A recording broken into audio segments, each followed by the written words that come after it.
Hello guys. Okay. Para to sa...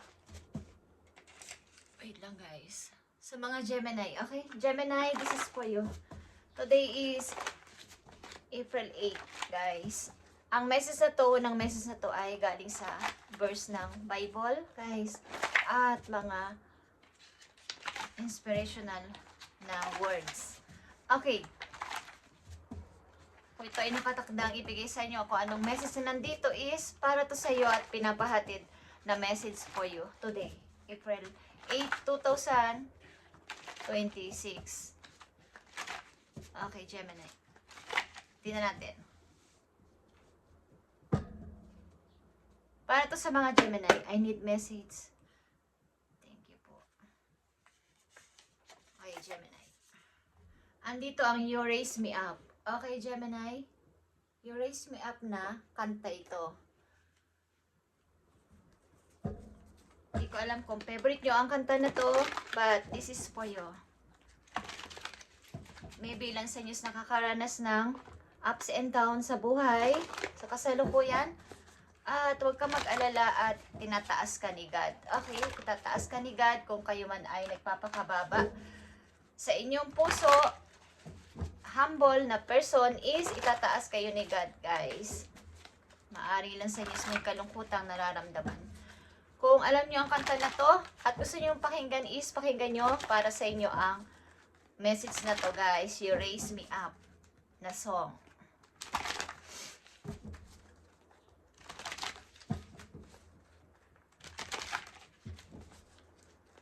Tingnan natin. Gemini. April 8, 2026. Message po yun na napakahalaga today. At kaya lagi tayong nagbabasa almost every day sa mga signs na nandito is para sa inyong guide, guys. At nandito din ang Emperor, stability and efficiency. At maging charged ka sa iyong situation today. May mga plans ka at ambition sa buhay. So ito yung ipagpatuloy. Bilang isang Emperor is kaya mong mag-deal ng any na gusto mong gawin sa buhay mo. Okay, Gemini. Paparating sa iyong message April 8, 2026. Thank you, Spirit. I need 3 messages for Gemini. So, nandito ang 6 of Cups, Gemini. Pagsasalita sa harapan ng iba, ng sarili mong opinion, at ibalik mo yung iyong pagiging, yung inner child, guys, na kaya mo lahat. Huwag mong isipin kung ilan sa inyo nasa middle age na, huwag mong isipin na hindi mo kaya at wala ka nang kaya pang gawin. So, Raise Me Up is here para sa iyong message today. Titingnan natin ang mahalagang message for you today. At ito yung gusto sa iyong sabihin ng iyong mga guides galing sa heaven. Okay.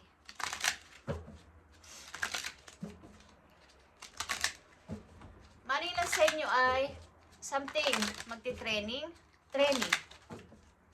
Mag-aaral ulit. Ang ibig ko sabihin, i-review, something review. Okay, Gemini. This is for you. Mahalagang message ito for you.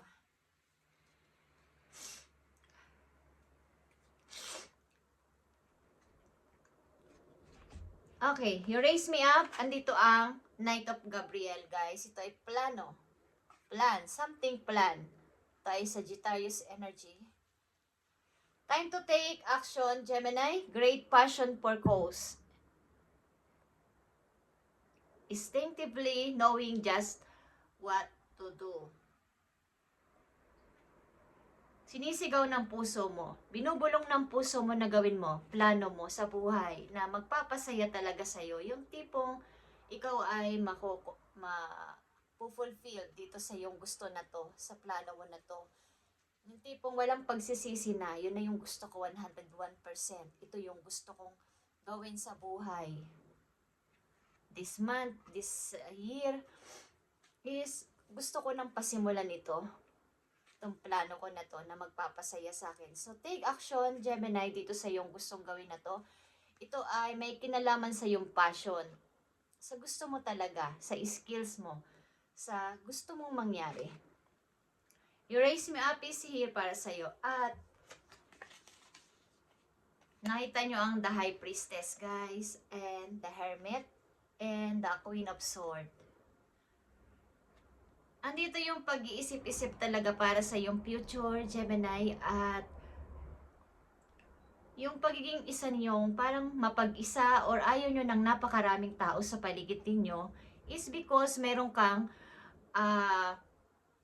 plano na seryoso sa buhay. Pagdating ng panahon is gusto mo itong maipagmalaki at parang yung alam mo yung tipong ikaw yung person na naniniwala sa katotohanan lang. Yung pagtingin sa mga walang halong bias or chismis sa paligid is ito ikaw, okay, Gemini? Yung pagiging mag-isa mo ay hindi naman masama sapagkat nag-iisip ka lang ng parang umiiba ka sa landas ng ibang tao na may taliwas ang paniniwala kesa sa'yo.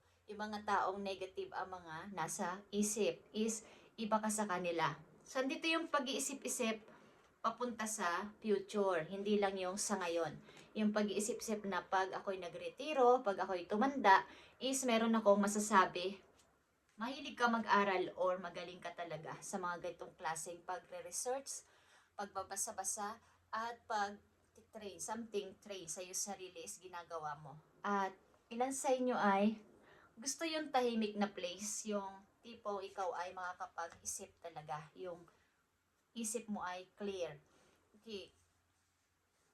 At mahilig ka kailangan mong ipahayag ang iyong damdamin.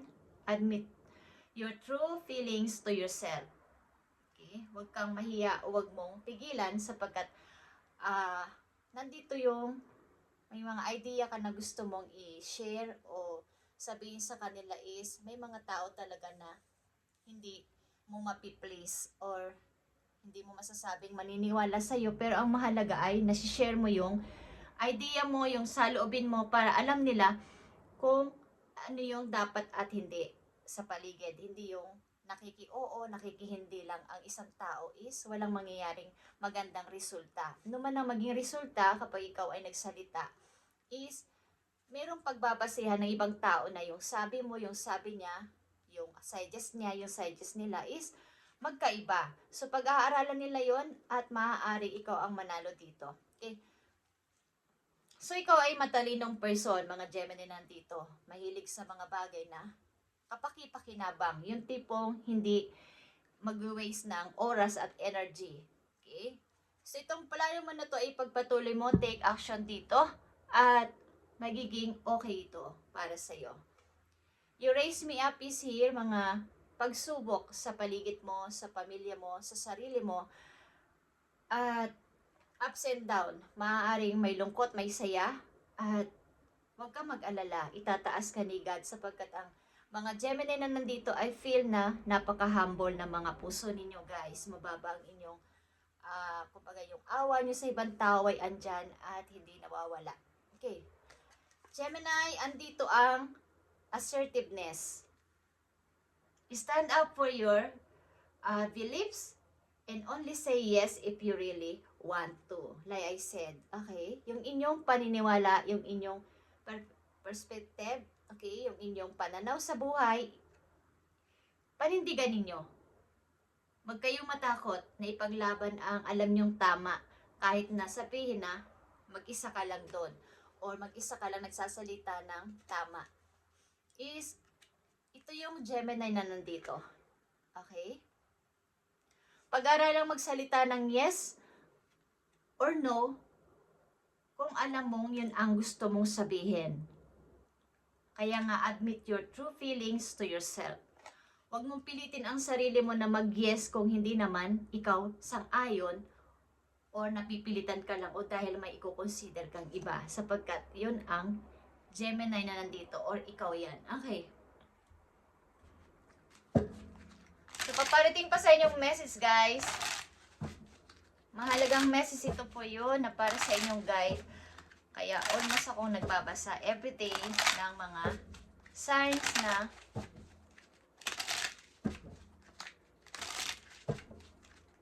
makikita ninyo, okay? Sapagkat yun ang message. Okay, guys.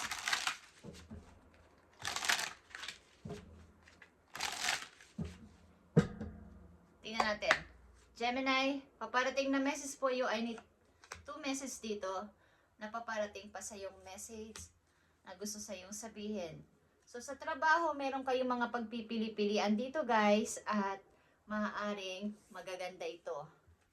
Paparating sa yung message, nandito ang 9 of Wands and the final judgment. So, wag mo limitahan ang kakayanan mo, ang sarili mo, magkaroon ka ng tiwala sa iyong sarili. At ito ay final judgment, guys. Okay, ito yung maaaring decision na gagawin mo kung yes or no, something na ikaw ay magde-decide. Isa sa mga araw na to, sa buwan na to, o sa taon na to, na meron ka nang sasabihin na ito yung final decision ko. Okay, saan man itong situation ninyo. Meron kang, ikaw yung parang referee dito na magde-decide kung sino. At alam nyo ba yung mga referee sa mga sports is sila yung nagde-decide. May magalit man sa kanila, sila yung nakakita, sila yung nagbabalance ng lahat, sila yung magde-decide. Okay, kung foul or what. Okay, anong sports yan is sila yung tagatingin. So maybe sa trabaho mo, meron kang tungkulin na ganyan na ikaw ay nagbabalanse ng mga ugali ng mga tao sa paligid mo. So, stand your beliefs, sabi sa message mo, at ipaglaban mo ang alam mong tama at matutunang magsabi ng yes or no kung yan ang nararapat. Gemini, yan ang mahalagang message mo today. Ano man ang iyong pagdadaanan is itataas ka ni God dahil sa iyong kababaang loob. Okay. Final message sa'yo, speaking of final judgment. Nakikita nyo to, Gemini. 9 of Pentacles, guys. Pag sabi mo ng yes or no dito, nakasalalay ang pagdami ng iyong money. So, you need to decide. Final judgment. Okay. Nakasalalay dito ang pagdami ng iyong money.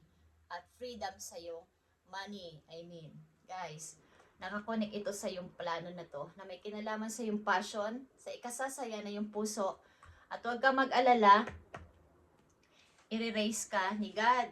Okay, at nandito, stop doubting yourself, word hard, make it happen, guys. Make it happen. Okay. Thank you, Gemini, and God bless.